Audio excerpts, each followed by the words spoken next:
Hello everyone, Brendan Snyder here. Thank you for joining me. Today we're going to take a look at a band called the Night Flight Orchestra, and this album came out February 28th, so it's brand new. This is their 5th album, and it's interesting. Thing about this group is they're members from other bands, but their other bands don't sound anything like this. So you've got Bjorn Stride on vocals, and he comes from Soilwork. And then David Anderson on keyboards and guitar. And then you got Charlie D'Angelo on bass, and he comes from Arch Enemy. Jonas Karlsbach on drums, and Sebastian Forsland on keyboards. They're a Swedish band, so I apologize if I pronounced any of their names wrong. But they formed in 2007 with Bjorn and David having a conversation and kind of scheming about forming a group that would deal with rock and roll excess and just like complete absurdity. And out of that, Night Flight Orchestra was born. They've released 5 albums so far, this one here being the 5th.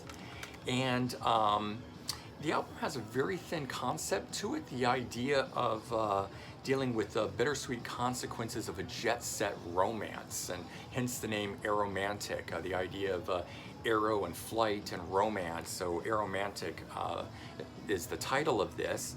And essentially it's 70s classic rock mixed with disco. And don't let that scare you if you're a rock fan, because there's some really cool tracks on this thing that are just amazing.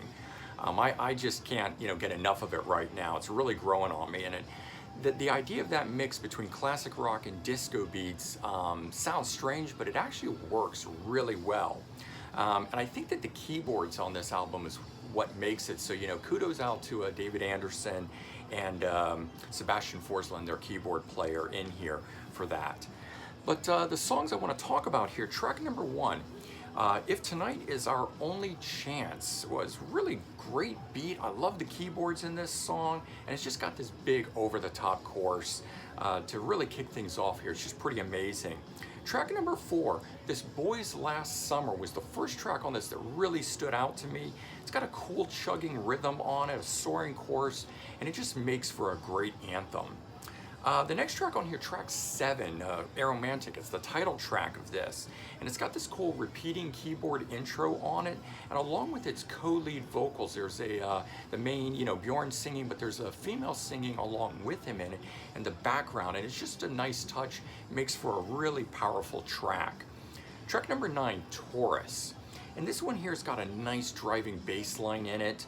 And it goes along with some really smooth, emotive vocals that has another big chorus on it and some cool guitar fills during that chorus that happen on here. Just something kind of unique.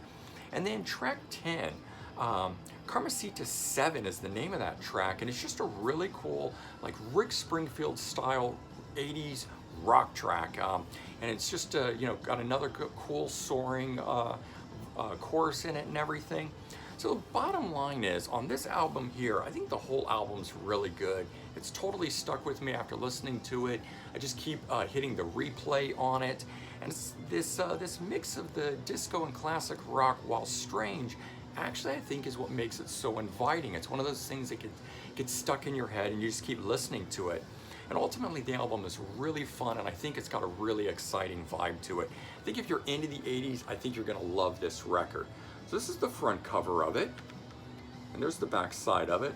Cool thing, they've got definitions of what Aeromantic is written down there. There's the inside. I'll pop that out so you get the view there behind it.